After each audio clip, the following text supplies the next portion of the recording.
In Norwich in the east of England is Paul Hunter, an epidemiologist, also professor in medicine at the University of East Anglia. Professor, good to have you on again.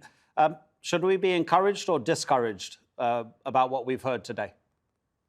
Well, I think it was really quite expected. The evidence for this has been increasing, I think, over the last 2 weeks, and certainly in the last couple of days, a number of people associated both with the EMA and with our own agencies have publicly said that they felt that the evidence for this association has been stronger.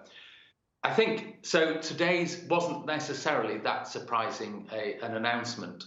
I think the view that by and large the Oxford AstraZeneca is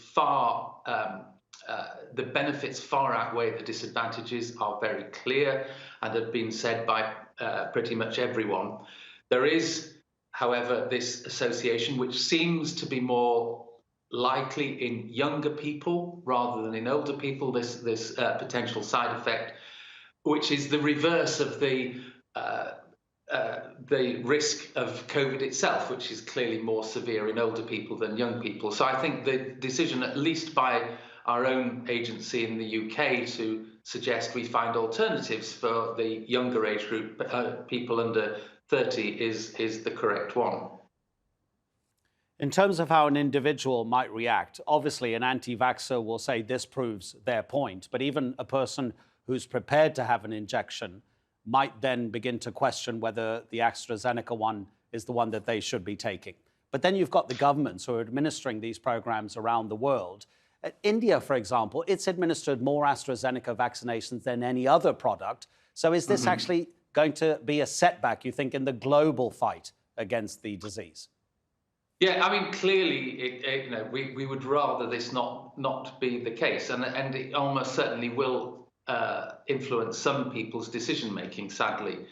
But I think we've got to be very clear about that. We have to be honest about the possible risks and benefits of all medications, and including vaccines. And I think one of the big outcomes of this is that people can see that the existing systems are working for detecting side effects, and that the systems are in place to make the best decisions and the best advice available.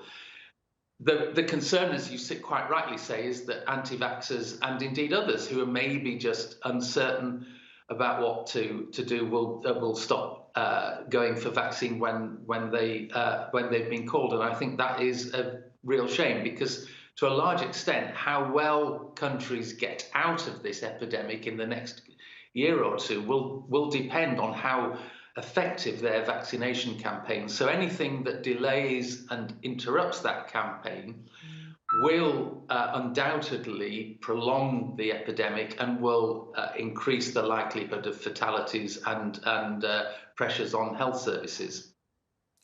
You'll no doubt have seen the analysis that the world has entered or is soon about to enter a new phase in the pandemic because of variants of concern that are arising in many countries.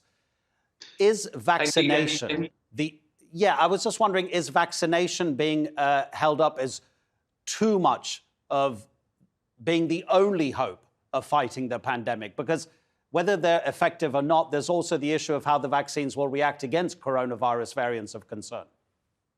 Yeah, I think certainly. I think most of us now accept that vaccination alone isn't going to be enough to eradicate the epidemic, certainly in the next year or so.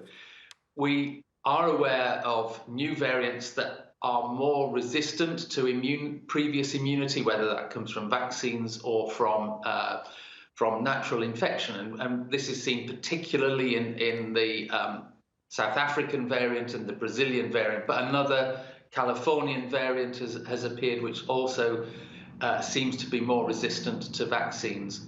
However, vaccines still work against these new variants, particularly at preventing people developing severe disease. So new variants don't nullify the vaccines, although they do reduce the effectiveness. Professor Paul Hunter, thank you so much, as always.